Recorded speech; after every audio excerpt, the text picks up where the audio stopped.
Oh, that was a dump. Alright, so this is the last walk before Frankie's here. How do you feel?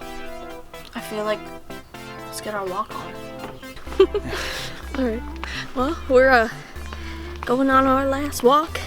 I like to make sure we had some us time this next couple of days, because we're gonna go tomorrow night and be induced, which we didn't think was gonna happen, but we're excited about it. Yeah.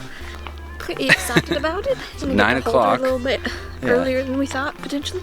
Yeah, 9 o'clock, the 22nd, and then we'll see how long it takes to have a baby. Are you more scared or excited? If you would have asked me yesterday, excited. Right. I don't know. I'm not scared as much as like anxious, kind of. That's the same. I'm excited, but at the same time, it's like it's a whole different life. So it's like there's gonna be tomorrow morning's our last morning to wake up on our own for I'm sleeping till 18 years. 4 o'clock. All right, we made it, right? We're here. We made it in the hospital. We're secretly videoing because you're not allowed to. There's gonna be a baby pooped out right around. Somewhere over here. Like, Sure. think she'll hit the floor? No, I don't. You never know.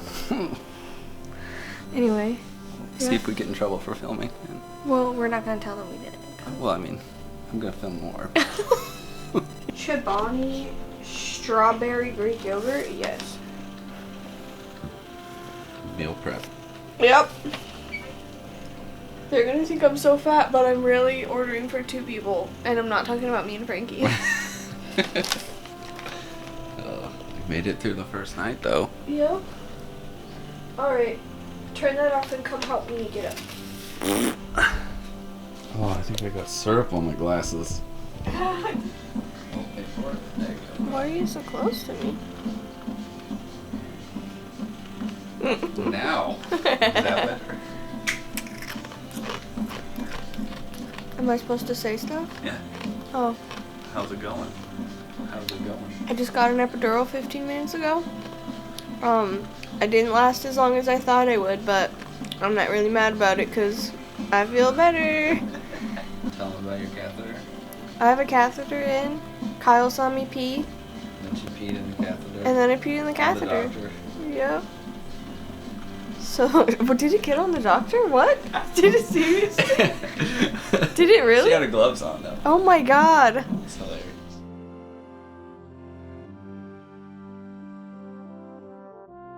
Yep.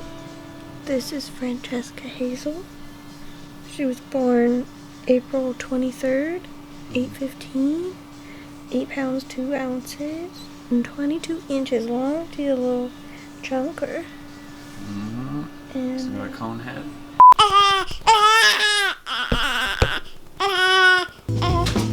Let's go.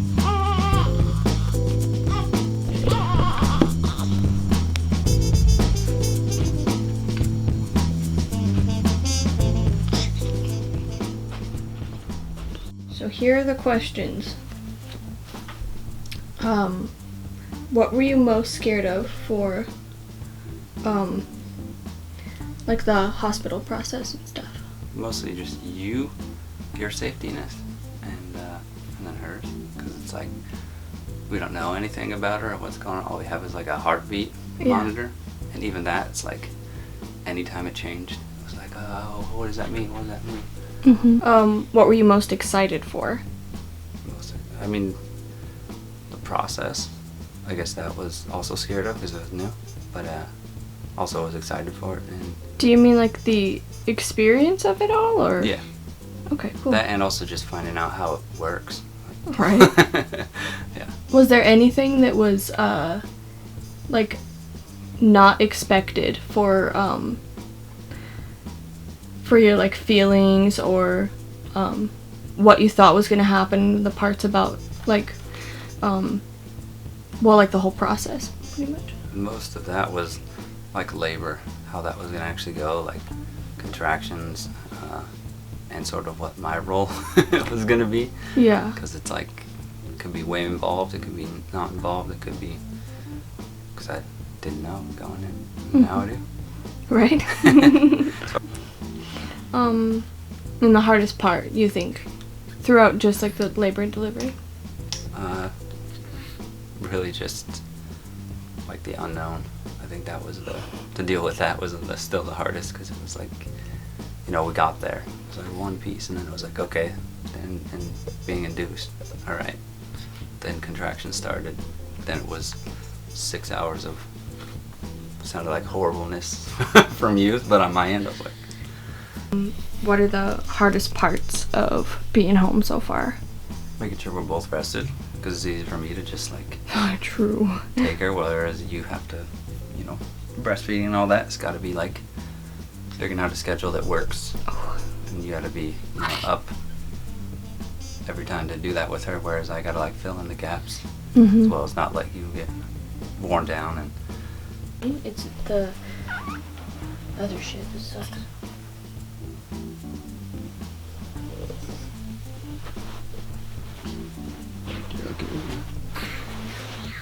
Oh, sounds like a gassy fart. So what were you most scared of going in?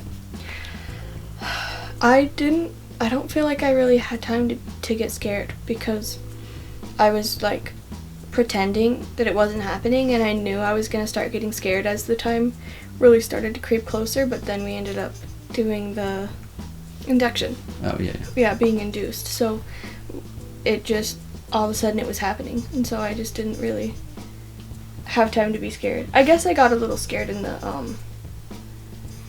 hospital. I started thinking like, I just hope everything goes well, kind of. Just like that general feeling of I want a healthy baby. What were you most excited for? This baby to be healthy.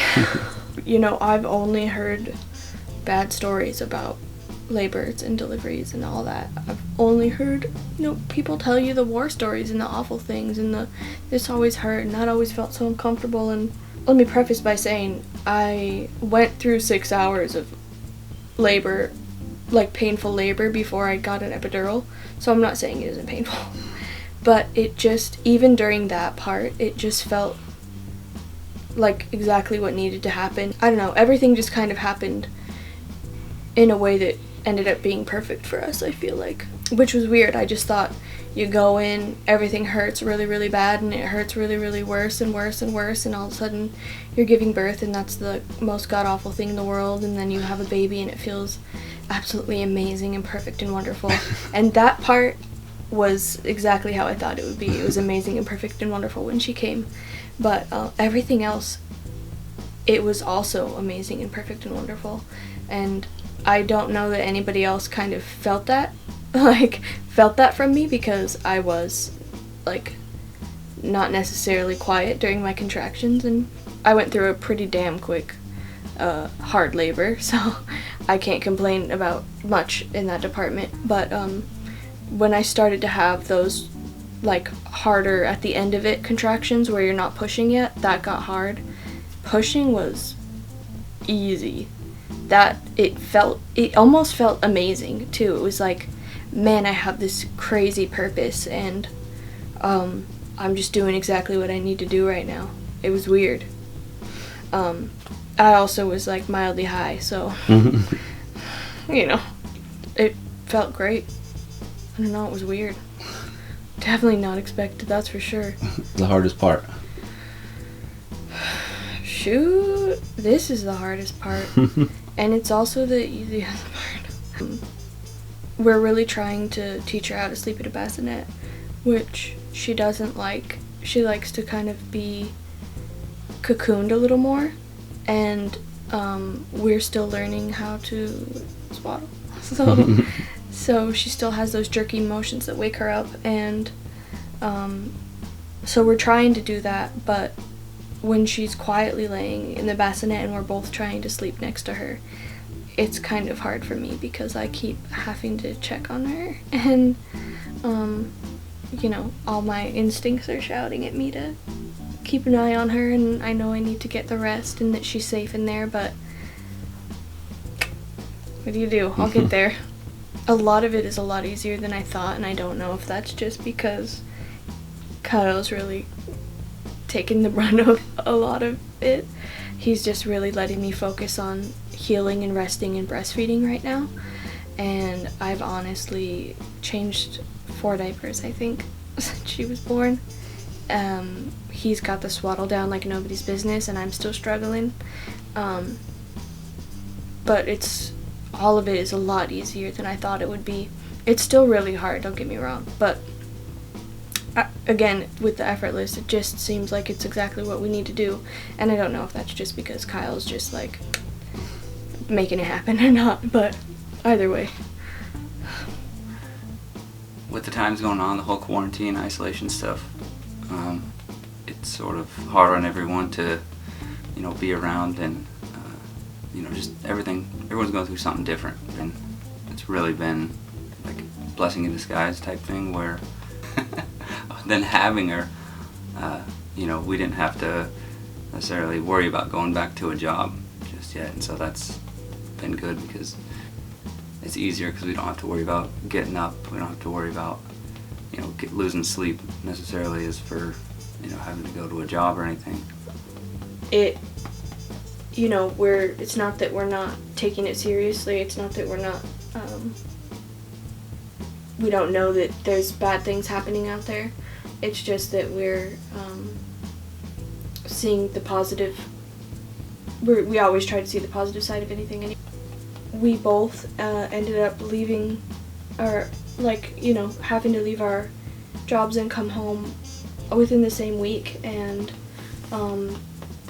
it really has been amazing to be at home together, to get the last of our projects done, to get a couple projects we didn't think we were gonna do done, to really spend a lot of quality time together before we had her, because not that we don't spend a lot of quality time together anyways, but to just really savor it. We played a lot of games, we watched movies at night, and we went on sunset walks every day.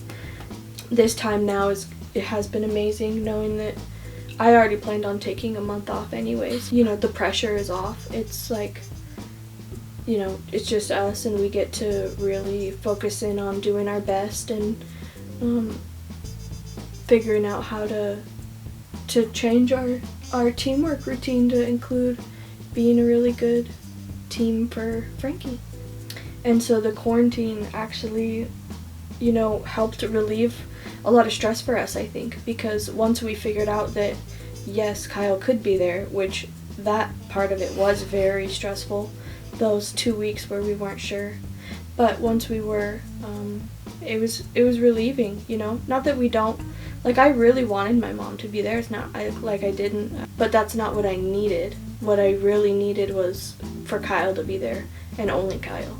And I feel like I would have been distracted. He was just like a rock for me, and like massive, massive support for me. And I feel like if I would have had to concentrate on other people coming in and out, or, worry about my family being bored and all the things that you do, all I had to do was know that he was there supporting me and do my part of getting through the labor. And it was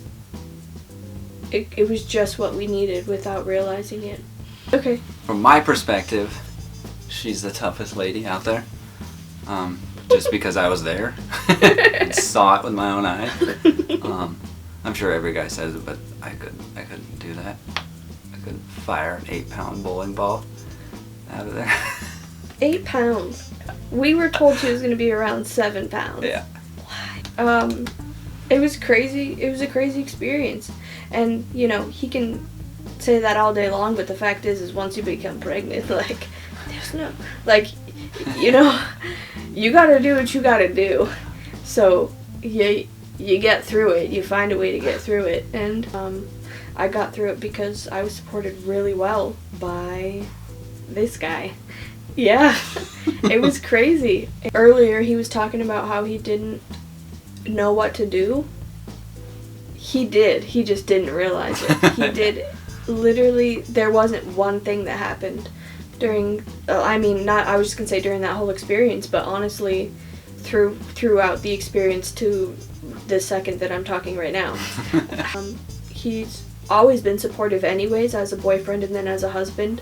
You know, we get our sasses on, but we take care of each other, and he's always taken amazing care of me. But you don't know what you're gonna need when you go into labor the first time, you know? I think the only thing I messed up was I gave 2 ice chips. Oh, and I was supposed to give 1. No, you don't know what you need, and I've always been the kind of person that just kind of wanted to go through like being sick or being hurt kind of alone. Well, if people are focusing too hard on it, that makes you focus too hard on it. And so I've always just kind of been like, don't ask for things, get it yourself. And when we started talking about how we were going to do things, what he might do and what I might like, but at the end of the day, all that flies out the window when you're in the middle of it, you know? When we were there, all it ended up being was he stood by me, kept his hands on me the whole time. I needed a back rub. I told him I needed a back rub. If I needed to be pet, I told him I needed to be pet. If I needed a snack, if I needed something to drink, he just held me through all my contractions, and then he would rub my back afterwards during the 2 minutes in between. And then if I needed a sip of something, he was right there grabbing a sip of something. If I needed some chapstick, he was putting chapstick on for me. It was like, it was a perfect partnership, I feel like. It was exactly the teamwork. It wasn't exactly the teamwork that I thought I needed. It was exactly the teamwork that I needed. Yeah. Yeah, it was amazing. I'm not gonna cry about it, so that's all I'm gonna say. Deal. Alright. We did good, right? Thanks for watching. Yeah. We'll have more with this shitbird. Yeah, we'll keep you posted. I'm sure there'll be changes once a week, so we'll have stuff. We'll have new stuff to bring up. Yep. Yes. Alright. Until next time. Peace out, Girl Scout. Alright, which one do you want to tell? Oh wait, I'll tell the eating. The eating one. Yes, let's do it. Alright. During labor, shit's going down for her. Yeah. I'm trying to do stuff. It's been like 5 hours since our food got dropped off. And I didn't want to go eat it, but then I had to because I made him because I realized it was in there and he needed to get his strength up. Yeah. He was just focusing too hard on me. I wanted him to eat. So I left the bathroom area where she was taking a bath and went across the room to get, what was it, stuffing, chicken and gravy. Yep. And I grabbed it and I got there, like this is like 20 feet away, just to be told I had to come back and eat chicken in the bathroom. Yep. Which is interesting. Well, I realized after you left that I needed you to not leave. It made sense. It was just awkward at first because the nurse came in. And I'm sure she's seen everything, but just the feeling of like, yeah, I'm eating dinner in the bathroom. I get it. I'm sitting in a tub, laboring, having contractions every 2 minutes, and I'm just like, I need you to eat. Go eat. No, seriously, it's gonna be fine. It's gonna be good. Go eat. And he was sitting on the like stool that they give you for the bath, and right behind him is the toilet, as bathrooms have, and all the jazz. And he gets out there, and I'm like, come back, but bring the food though. He felt awkward about it. I felt awkward about it, but we got through it. It was great. Yeah. All right, you go. All right. Amber Alert leg. Amber Alert leg. Mm-hmm. Yeah, we had a little funny thing happen on our way out. Got all the laboring, all the delivering done. Headed home, ready to go. Put her in her clothes for the first time. Swaddled her up in her own swaddle for the first time. And I couldn't walk. I mean, I could walk, but it was hard. So I got a chair, and we got help from a nurse instead. And she wheels us out. We get all the way up to the door, and she goes and presses the little open door button. And it makes a weird clicking noise. And that's when she realizes, oh snap, I gotta take off the security band first, otherwise shit's gonna go down. Yeah. So babies have a little security band on their ankles to make sure that nobody can snag them, which, yeah, that's what you want to do. But you also want to take that off when it's time to go home, because I don't want to get in trouble for stealing my own baby. Yeah. It's basically one of those like anti-theft magnet type things that Yeah. you see in t-shirts and stuff at the stores. Yeah. Except for it's attached to a baby. And if she would have gone closer to that door or made it through, it would have set off an Amber Alert through like the whole hospital. Would have locked and locked down? all the doors. Yep. Probably scared the crap out of everyone. Yep. But yeah, it was pretty close. Pretty funny. She felt bad. Yeah. Everybody else She's laughed just at like, her. So. oops. Everyone behind the counter, like at the desk, were just, yeah, that's funny. It was funny, but we got it. We didn't steal our own baby. We just took her home the right way. All right.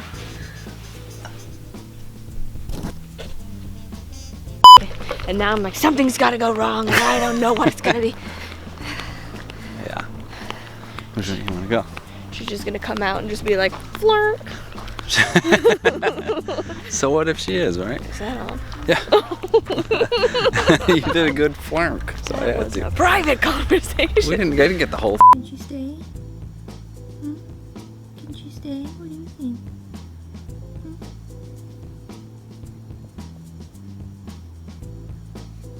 I guess you can stay.